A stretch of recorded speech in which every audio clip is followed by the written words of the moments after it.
Hi everyone! Welcome to the Empath Tarot, guys. Another love reading. Timeless and general. Take what resonates lang po. Maybe some part of the reading makaresonate kayo, some part of it hindi. Tingnan natin ngayon kung anong love connections, lessons in life, and guidance ang ating mababatid for this reading. Okay. Spirit guys, send me messages, any love connections, guidance ang nais ninyong ipabatid sa amin, mga aral sa buhay, love life, connections, gabay, nais ninyong ipabatid sa amin.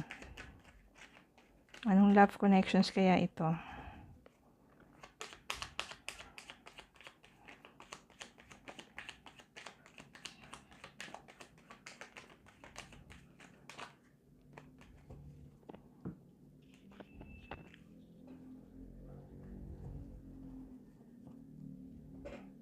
Justice, Four of Swords, Nine of Swords, Sun, Devil, Two of Cups, Three of Pentacles, Nine of Wands.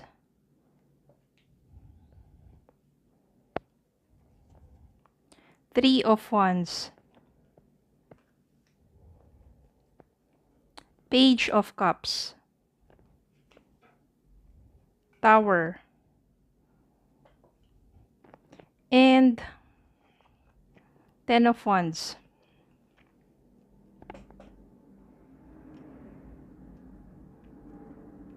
Okay.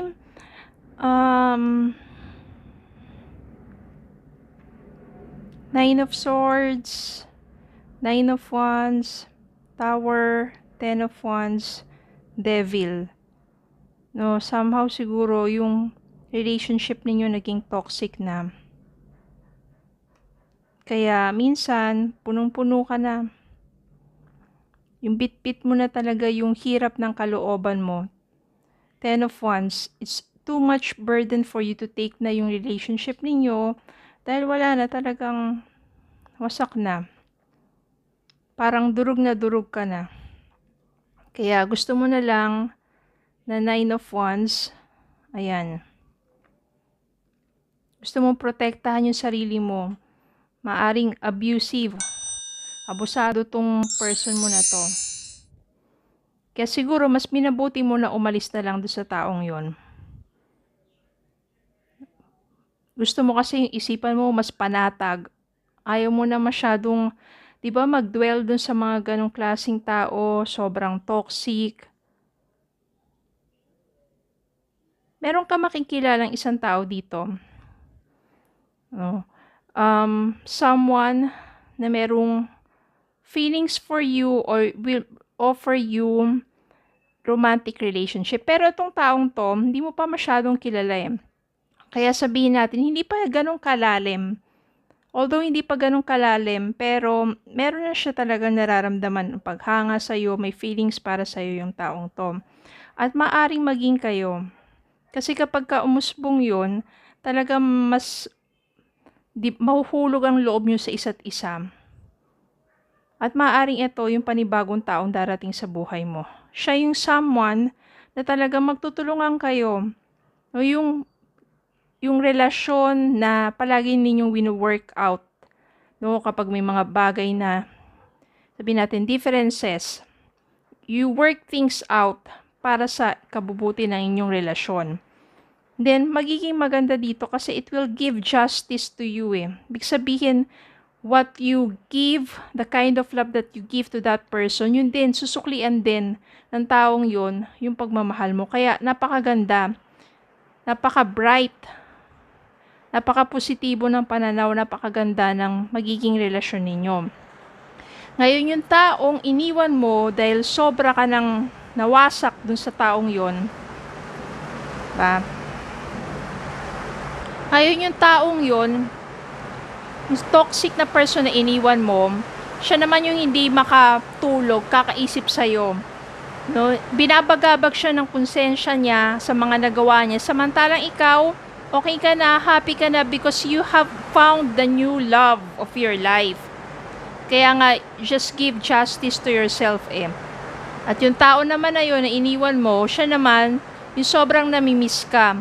No, ayan, gagawa-gawa siya ng kalokohan, inaabuso ka niya, no? At hindi naging maganda yung pakikitungo niya sa'yo, pero ayan, ang nangyari, bumaliktad na yung parang, hindi naman sa bumaliktad, ibig sabihin yung energy ng person na yun, nakakaramdam na ng, sabihin natin, ng regrets, ng pagsisisi, ng konsensya, hindi makatulog sa gabi, hindi mapanatag, iniisip ka, dahil ikaw, you are happy now. So, sayang, ibig sabihin, diba, kung inayos niya lang pakikitungo, yung treatment niya sa'yo, diba? Pero it's too late na. Sabihin na natin na too late na. And ikaw, happy ka na rin doon sa new relationship mo eh. Kaya malaki yung panghihinayang niya. Ganun talaga. Wala eh. Hindi kanya trinato ng maayos eh.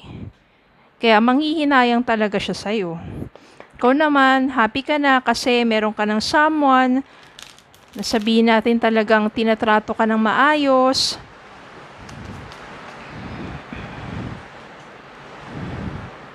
Not today. Not dealing, hurt, avoiding a conversation, call, person, boundaries, still angry. Siguro yan, no? Siguro hindi mo na kinakausap ng taong to. Maybe itong person na to, no, nagtatry siya na bumalik sa'yo. Nagtatry pa siya na parang iwan mo yung bago at bumalik sa kanya. Pero hindi na. Not dealing. Hindi ka na magdi-deal pa sa ganong klase, no? Kasi happy ka na eh. Bakit iiwan mo pa tong taong to that you treated, that treats you well, 'di ba? Para saktan siya tapos bumalik dun sa isa. Paano kapag 'di ba? Ayun na naman siya. So ginugulo lang kayo. Pwedeng ganun. Yung pagsiselos niya, ayaw niya maging happy ka. Masyadong makasarili din yung taong yun. Or talagang sobrang nakakaramdam ng panghihinayang. Tignan po natin ang angel message para sa inyo.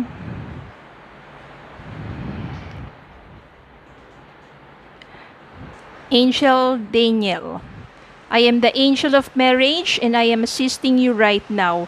So maaring itong bagong person mo ngayon, siya na yung makakatuluyan mo. Angel of marriage. Para sa iba, we have a message here, lumabas si Angel Sonia. I bring you a message from your deceased loved one. I am happy, at peace, and I love you very much. Please don't worry about me.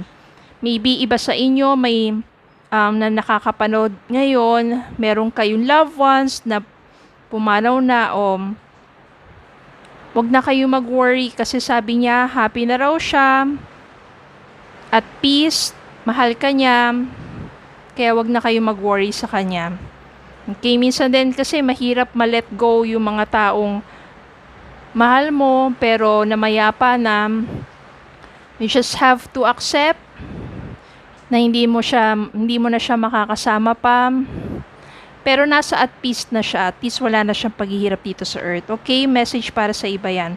At message para dito sa connection na to. I am the angel of marriage and I am assisting you right now. Maybe the new one, the right one, siya na yung makakatuluyan mo. Okay? So yun lang po. Maraming salamat po for watching. Please don't forget to like, share, comment, and subscribe. Follow me in Facebook and TikTok. Have a good day po and God bless.